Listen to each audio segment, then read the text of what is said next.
karena kita lihat kondisi Tamiya masih cukup parah ya Pak ya. Mungkin sebenarnya kami perlu bercerita dulu awal mulanya terjadi banjir ini. Jadi pada hari Selasa tanggal 25 November tahun 2025 kami pada sore hari melaksanakan rapat terbatas di kantor BPBD Aceh Tamiya untuk naik status menjadi tanggap darurat. Kami rapat sampai jam 2 pagi, tiba-tiba ada laporan oleh anak buah kami bahwa air sudah naik. Kami tidak menyangka air sungai itu naik begitu cepat. Memang dengan begitu besar curah hujan, kami bayangkan mungkin tidak sebesar itu. Sehingga kami keluar, ternyata yang benar air sudah naik begitu besar, sehingga kami mengungsi di salah satu toko. Kemudian dalam pengungsian itu kami hari Rabu dan Kamis kami berada di sana dengan berkomunikasi melalui alat yang apa adanya. Kenapa? Karena sarana komunikasi handphone dan juga sarana lainnya juga terputus, muncul listrik. Sehingga pada hari Jumat tanggal 28 November tahun 2025 kami dengan menaikkan rubber boat milik BPBD Aceh Tamiya bersama Kalak BPBD dan 2 pengemudi menerobos Sungai Tamiya. Kami berusaha menyeberang Sungai Tamiya untuk mencari ketinggian, untuk mencari signal supaya kami bisa melaporkan situasi yang terjadi di Aceh Tamiya. Pada pukul 4 sore kami berangkat, tiba pada saat maghrib, tibalah kami di satu desa namanya Desa Payabedi, yang mana itu merupakan desa yang paling tinggi itu di Aceh Tamiya. Di sana kami menemukan satu orang masyarakat atas nama Pak Insan itu memiliki radio orari, karena hanya itulah yang bisa berhubungan untuk sementara. Kami langsung connect ke provinsi dan juga ke pusat, pokoknya kepada stasiun orari yang ada di Indonesia supaya kami bisa terhubung. Besoknya pada hari Sabtu jam 10 pagi kami langsung mengikuti telekonferensi tapi melalui orari. Di suara kami direkam langsung dirapatkan di Banda Aceh. Kami sampaikan bahwa pada saat itu 12 kecamatan Aceh Tamiya semua terimbas banjir. 2 kecamatan bisa kami buka isolasinya, tapi ada 10 yang belum terbuka saat itu pada saat hari Sabtu tersebut. Kemudian hasil rapat tersebutlah baru tiba satu helikopter sore harinya, yaitu milik BNPB dari Medan. Tiba langsung kami kirimkan pakai keluar juga koordinat di sana. Tiba di lapangan Payabedi mendarat dengan membawa bingkisan. Kemudian kami langsung menyampaikan di sana kondisi yang sebenarnya saat itu. Alhamdulillah dengan adanya terobosan tersebut, bantuan sekarang sudah banyak berdatangan, termasuk logistik. Sekarang saat ini kami yang butuhkan adalah logistik untuk seluruh masyarakat kami. Untuk 12 kecamatan semua sudah bisa kita jangkau. Bantuan pun dari Sumatera Utara sampai ke Aceh Tamiya sudah bisa kita lakukan lewat darat. Kemudian juga untuk sekarang ini kita sudah merambah kepada kampung-kampung ataupun desa-desa yang diperkirakan dulunya tidak sampai kita bisa jangkau.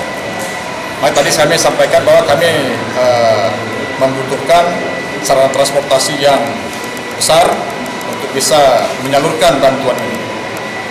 Kami fase sekarang ini adalah fase untuk memberikan logistik yang sebesar-besar permasalahannya.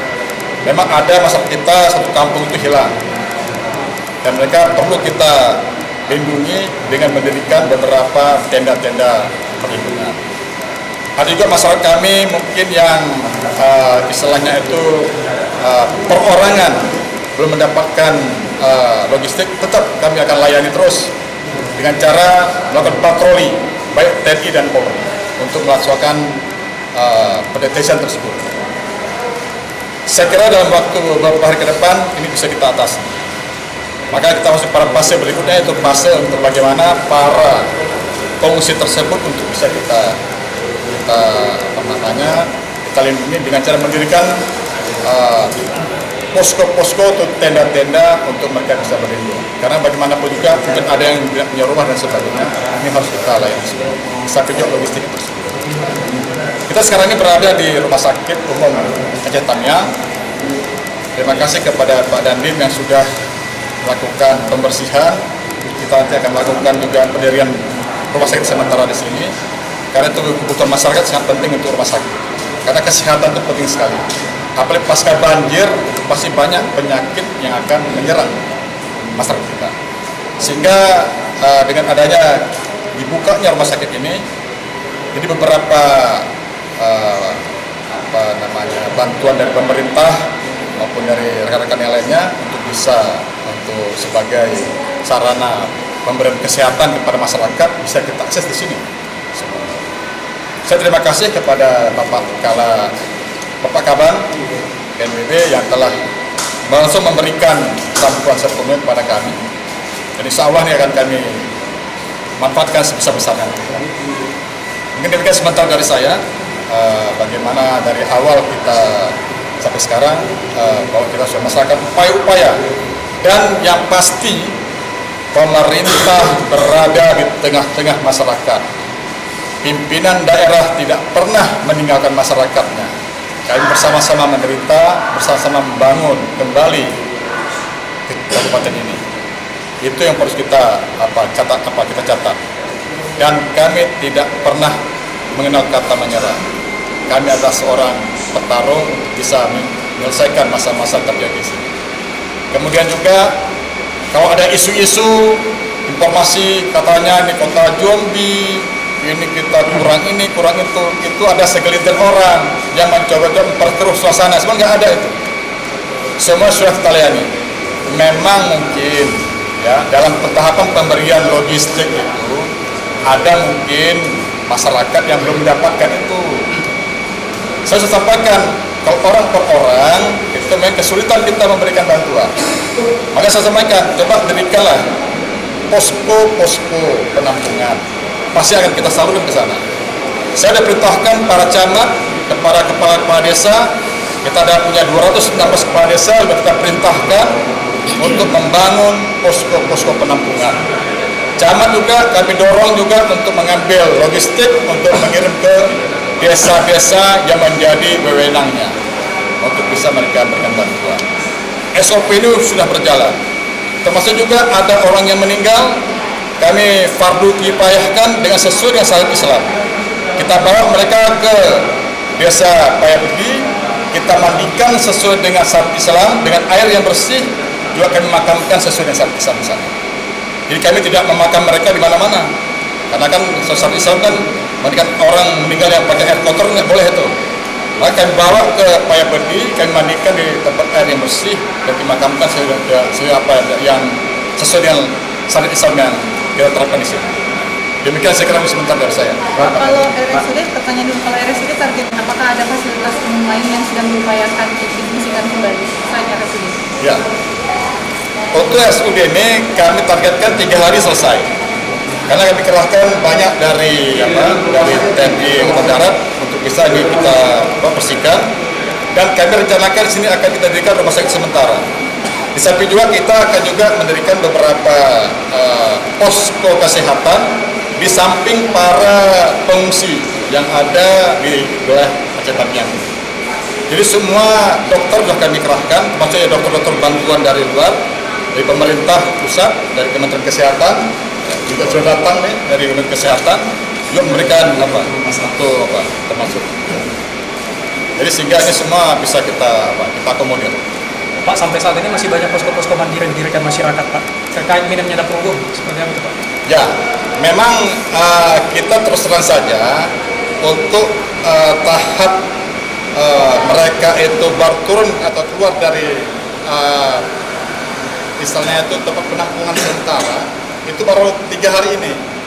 Jadi sekarang masyarakat sudah banyak mendirikan posko-posko mandiri mereka. Nah, inilah kalau kita lihat sepanjang jalan itu ada mereka buat tenda-tenda sendiri. Nah, itulah mereka itu secara mandiri. Padahal mereka sebelumnya juga sudah kita arahkan, seperti contoh di Karangbaru, ada gor di sana. Saya langsung berikan arahan di sana waktu itu. Pada hari pertama terjadi banjir, saya langsung ke sana dengan pakaian yang adanya, kita langsung ke sana memberikan arahan bagaimana supaya mereka di sana, dan kami menyiapkan konsumsi apa adanya waktu itu, sehingga mereka minimal bisa makan dulu selama beberapa hari di sana. Baru kita memberikan bantuan-bantuan yang datang saat ini. Kalau untuk Pak Dandim sendiri Pak, sampai saat ini ada berapa lintas instansi yang ikut dalam proses tanggap darurat di Tamiang khususnya? Baik, di tingkat nasional itu sudah banyak yang sudah memberikan perhatian. Kementerian Sosial, Kementerian Dalam Negeri, kemudian Kementerian Kesehatan, ada juga dari Seskap ya, kemudian berbagai macam kementerian yang sudah menghubungi ke kami, baik itu ke saya langsung maupun ke Forkopimda yang ada di Kabupaten Aceh Tamiang. Kemudian kami menambahkan tentang rumah sakit ini, memang rumah sakit ini berlumpur sampai dengan 1 lutut. Ya. Dan ini sudah teman-teman lihat sendiri, ini sudah progres yang sangat luar biasa. Diperkirakan tadi sehari atau 2 hari ke depan kita bersihkan ini. Memang kita masih mengupayakan angkutan ya untuk membuang lumpur-lumpur ini, karena lumpur ini harus dibuang. Kalau tidak dibuang, nanti ketika ada hujan lagi akan masuk kembali gitu. Jadi ini hal yang krusial bagi kami, dan ke depan kita tetap mengusahakan itu. Pak, bisa diperjelas lagi tidak sejak kapan Tamiang ini sudah bisa disentuh oleh TNI dan BNPB? Pertanggal berapa? Karena kan peristiwa ini di hari Rabu ya Pak ya? Iya, iya. Ya kurang lebih memang Selasa atau hari Rabu itu tanggal 27 dan 28 memang hujan lebat saat itu. Sebetulnya tim BNPB ini sudah bergeraknya ke Banda Aceh, dan saat itu memang kami langsung bertemu dengan tim pusat, bahkan kami juga langsung berkomunikasi dengan kepala BNPB langsung saat itu dengan para deputi-deputinya. Jadi perhatian ke Tamiang ini saya kira dari mulai kita kena bencana itu 2 hari 3 hari sudah ada sentuhan dari BNPB pusat. Ada berapa personil berarti Pak yang sudah terjun ke lapangan saat ini sampai sekarang untuk apa? Dari TNI sendiri, jajaran TNI sendiri kami sudah ada kurang lebih 300 personil. Ini ditambah lagi dari Angkatan Laut juga ada ya. Kemudian dari kepolisian dan BRIMOB itu sekitar hampir 300 Bang. 300 juga. Nah itu masing-masing sudah diplot ya. Baik itu pembersihan jalan, kemudian membuka jalan akses antar kecamatan, kemudian juga pembersihan di kantor PLN, gardu-gardu PLN, kemudian juga di tempat rumah sakit dan sebagainya. Jadi semuanya habis dibagi rata. Termasuk kita perbantuan di dapur umum. Sebagian dapur umum itu ada perbantuan dari rekan-rekan TNI maupun dari kepolisian. Begitu. Boleh ke dirut rumah sakitnya? Pak, kondisi rumah sakit bisa nanti lihat kamera Pak. Kondisi rumah sakit ini kan cukup parah Pak, terdampak. Nah, bagaimana dengan kondisi pasien yang dalam keadaan darurat selama bencana ini, penanganannya seperti apa sih Pak? Ya, pada saat itu kami pasien tetap kami rawat dalam suasana keterbatasan, dan semua pasien yang kan yang terdampak lantai 1 semuanya itu kami pindahkan ke lantai 2. Lantai 2 di gedung rawatan yang di belakang, dan situ ada perawat yang bertugas yang masih bertahan di lantai 2, dan selama sampai hari puncak hari Jumat itu tetap kami setiap malam kami suplai logistik pengobatan kepada seluruh pasien yang masih dirawat. Namun memang yang agak terkendala waktu itu makan. Kan memang ya kami bersama dengan warga yang mengungsi sama-sama secara mandiri memasak untuk kebutuhan pasien walaupun terbatas seperti itu. Dan sekarang ini pasien sudah, karena sudah surut secara mandiri, banyak sudah pulang ke rumah masing-masing. Nah, sekarang kok urgensinya untuk membuka rumah sakit kembali sebagai perawatan kan sangat urgent ya Pak ya? Iya. Apa yang paling dibutuhkan sebenarnya Pak? Yang untuk saat ini tentu saja pertama pembersihan, seperti arahan Pak Bupati tadi, harapan dalam 2-3 hari ke depan ini sudah bisa bersih, maka segera kami buka UGD. Maka kami akan membuka pelayanan di sini untuk penanganan emergensi di Kabupaten Aceh Tamiang. Dan ada juga di sini Direktur RSUD Adam Malik, perpanjang tangan dari Kemenkes, nanti akan mensupport alat-alat darurat seperti radiologi portable, alat-alat laboratorium untuk kami konsentrasikan di ruangan UGD yang sudah dibersihkan ini. Kalau yang mungkin perlu saya tambah sedikit, Jadi saya selalu di Aceh Tamiang ingin mengimbau pada masyarakat kami supaya jangan percaya dengan berita-berita hoax, karena itu sangat menyesatkan dan merugikan daerah kita. Yang kedua, saya pastikan bahwa saya selalu di Aceh Tamiang bertanggung jawab untuk bagaimana memulihkan kampung kita ini supaya ke depan lebih baik lagi. Dan yang ketiga, saya harapkan jangan kita juluki kota-kota Jambi itu dihilangkan. Julukan-julukan yang menyesatkan tersebut agar dihilangkan. Karena kita kuat, kita bisa kompak, insya Allah semua itu bisa kita lalui. Kita berdoa, ingat Allah itu tidak akan menurunkan cobaannya kecuali kepada hambanya yang kuat. Jadi harus paham. Dan saya sekali lagi tetap berada di tengah-tengah masyarakat. Saya akan terus berusaha supaya baik kepada pemerintah, saya akan berusaha terus meminta bantuan supaya Indonesia kita menggunakan. Terima kasih.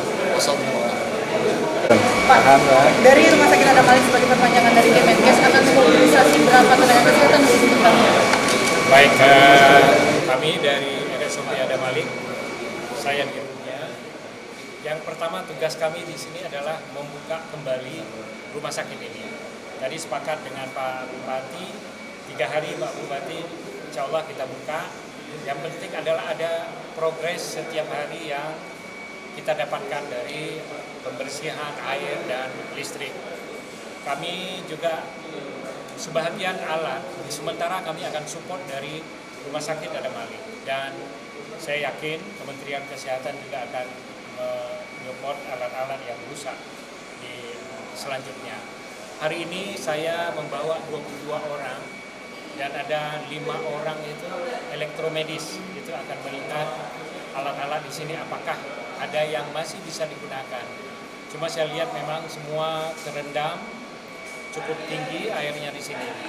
Nah, tim saya itu yang ada yang akan tinggal di sini Pak Bupati untuk keliling dengan 1 ambulan untuk bisa keliling ke posko-posko, dan juga yang lainnya saat ini sedang membuka layanan buat masyarakat.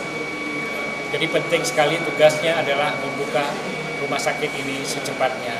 Dan ada hemodialisis yang harus kita buka secepatnya juga, karena memang orang HD hemodialisis cuci darah itu harus segera mendapatkan layanan. Saya sudah kontak, kebetulan vendor di sini itu sama dengan di Rumah Sakit Adam Malik.